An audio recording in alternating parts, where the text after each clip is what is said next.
my concern is that we're going to be faced with the reality of the way that individuals live in Israel and not be prepared for it. Yeah. And that, to me, scares me.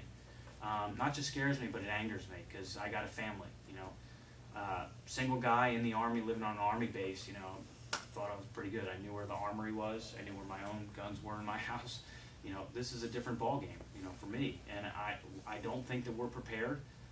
So that's something that, you know, I want to be able to make sure, and it's a, you know, months time frame after the election that I'm able to come into this room and ask that question, and you actually will be able to say, you know, yes, we know what to do. Do you have any idea what the structure would look like? Of how you'd put this together? I mean, you obviously have sure. Garden Reserve. Yeah. You know, it's big forest. Let's you know, look at one. I think you look at how many citizens, and I think that kind of that citizen militia concept is a fantastic, you know, where citizens are actually involved more, because you know, I could say, well, we want to create another X or Y or Z organization at the county level that can be prepared for it, but that's going to cost dollars, and dollars is going to require taxes, and everybody's going to yell at each other, and you know, I get lambasted as the tax raising rhino, and I mean, it's you know, when I was presented with this problem at my own county, you know, the problem is the emergency manager, you know, and I'm telling you, call up your sheriff's department and talk to the emergency manager and ask him what he does on a daily basis.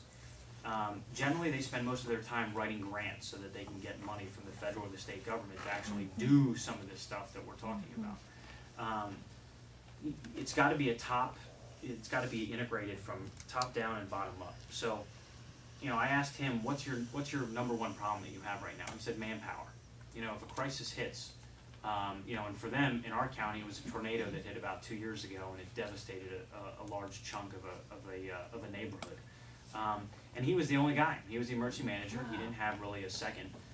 You know, and that's another one of my concerns. Is I asked him, I said, hey, what happens if the event occurs and you get hit by a bus? You know, the day you walk out of your you know, who's going to pick up the plane and run with it? You know, there aren't echeloned planning.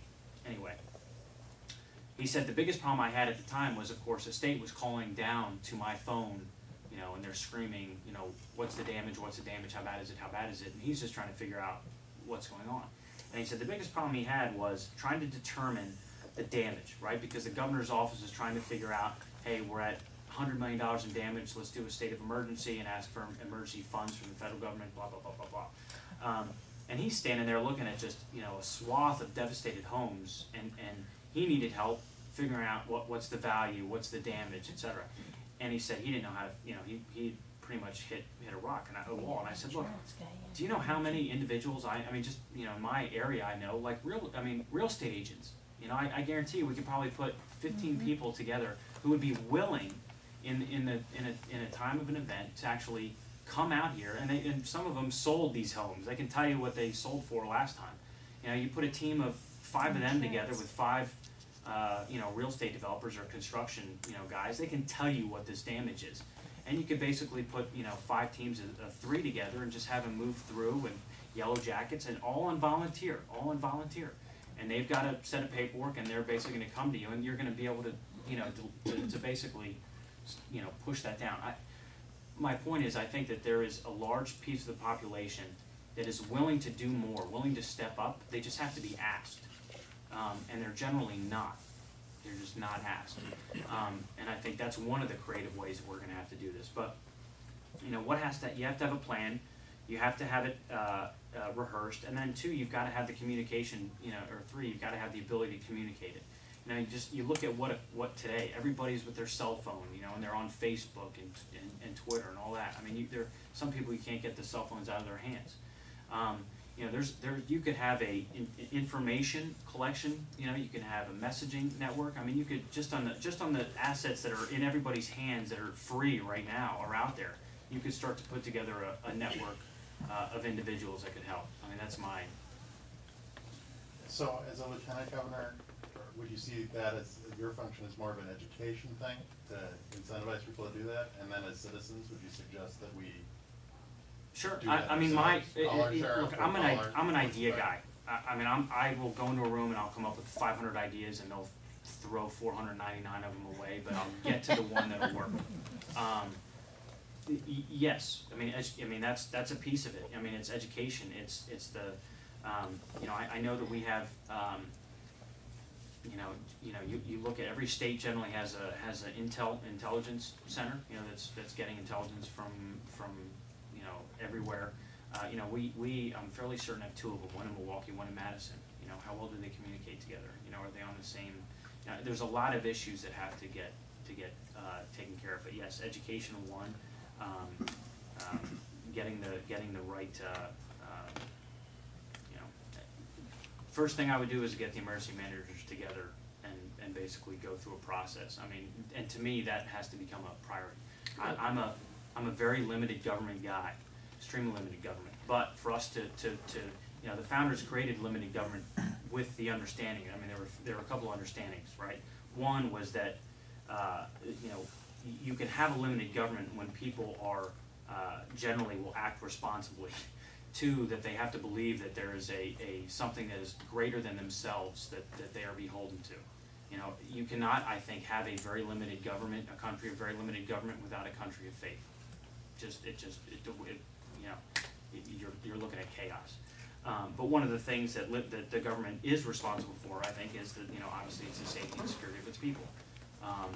So, you know, again, you're talking, and I think just a lot of individuals and assemblymen and state senators, I think, aren't aware of how depleted some of these the resources are at some of the sheriff's departments. I just don't think they know.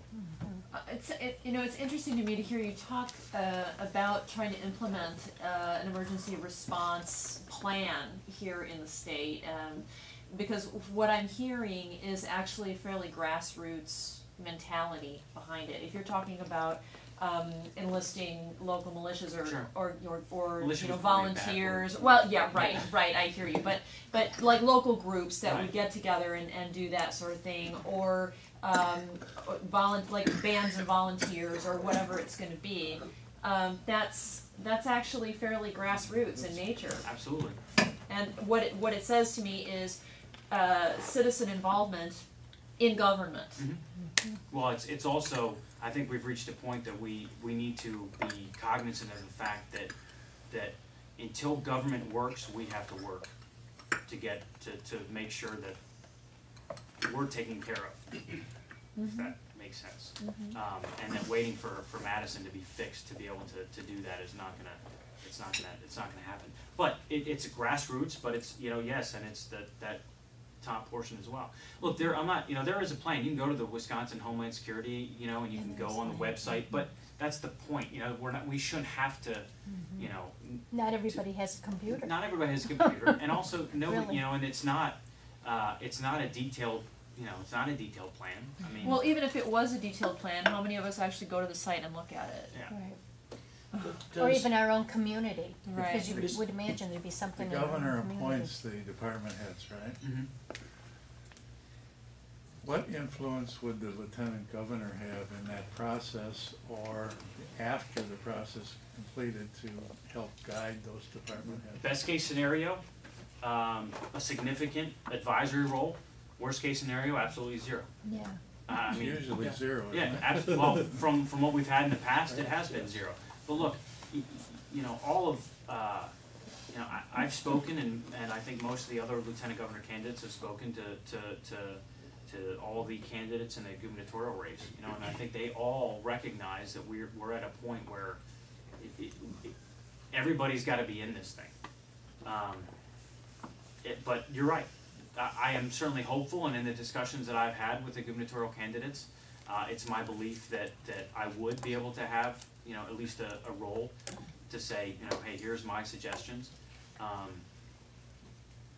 know, to be honest, I wouldn't be in this race if I thought otherwise. I mean, if it had been put to me that, look, you're just going to sit there, then trust me, you know, there are things that I would much rather be doing than running around the state campaigning, you know, to do this job. Well, I'm encouraged that you talk to the candidates about it. But, you know, I think personality tends to play the biggest role in that, and trust, too. So heaven forbid that Barrett gets in as governor, how would you work with him? He can't. He can't. I You can't. can't. Nope. It's a Republican or a Democrat ticket. Oh, okay, sorry.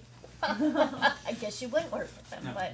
Except I would put my resume together and beg and plead to be something on the Homeland Security or the Veterans Council.